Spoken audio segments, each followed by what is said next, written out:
Welcome to Rated Radio, the show where artists and albums are pitted against each other while their songs get rated on a scale of 0 to 10. I'm your host, Shane Wyndham, and this is Ozzy Osbourne vs. AC/DC. Hope you're ready for a fight.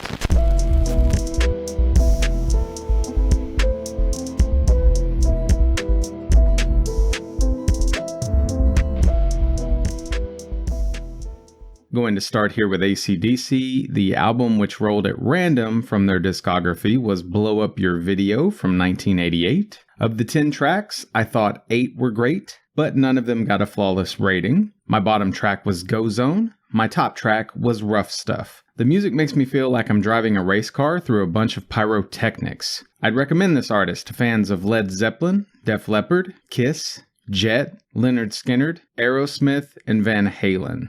Then there's Ozzy Osbourne. The album I got at random from his discography was Down to Earth from 2001. Of the 11 tracks, I thought 7 were great, and again, none of them got a flawless rating. My bottom track was Gets Me Through, and my top track was Dreamer. The music makes me feel like I'm hearing a Tim Burton soundtrack done by John Lennon and Judas Priest. I'd recommend this artist to fans of Marilyn Manson, Powerman 5000, Rob Zombie, Alice Cooper, Godsmack, Metallica, Disturbed, Meatloaf, STP. This could go on for ages.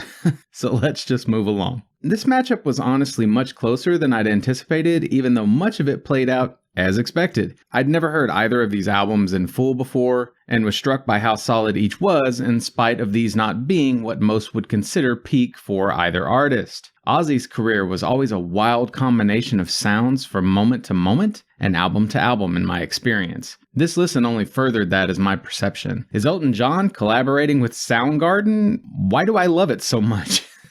That's the brilliance of Osbourne and the talent he invites to shape his sound. While AC/DC kicks quicker licks than Kiss or even Van Halen at times, think the pacing of Chevelle compared to Tool. And though I found the constant sexual or political innuendos in their lyrics to be above average, I still retain that lingering sensation, mild though it may be, that once you've heard one AC/DC song, you've heard them all. The issue is way more complex than that statement lets on, but their work does feel a bit too familiar or like iteration of previous work than it does with Ozzy. The bridges are another reason why I'm giving the win to Ozzy. AC/DC tends towards speedy and semi-sloppy or predictable note smacking over the verse melodies, while Osbourne's tend toward a unique melody for the bridge and more deliberate solo work. Lastly, Ozzy's songs pack more of that emotional punch I'm here for. Still, AC/DC technically had more songs rated at great, with fewer tracks than Ozzy brought to the table. And I freely admit that I expected Osbourne to lose after listening to the Blow Up Your Video album. In any case, not exactly my favorite work by either artist, or the type of music I'm constantly in the mood for, but it was an enjoyable set of listens nonetheless, and I know from past experience that there's a lot of great material left to cover by both. One was the winner, but neither are losers, ridiculous though that sounds when saying out loud. Unless you just want to rock, start with Ozzy. But if you do just want to rock, there's a reason why AC/DC is what plenty of folks still swear by. Please like or comment if you're still listening, and remember you can send all kinds of feedback to rated_radio@yahoo.com. You can even see the majority of songs I rate by clicking join for free at patreon.com/ratedradio. Anyway, that's gonna do it for now. Until next time, fill your world with music.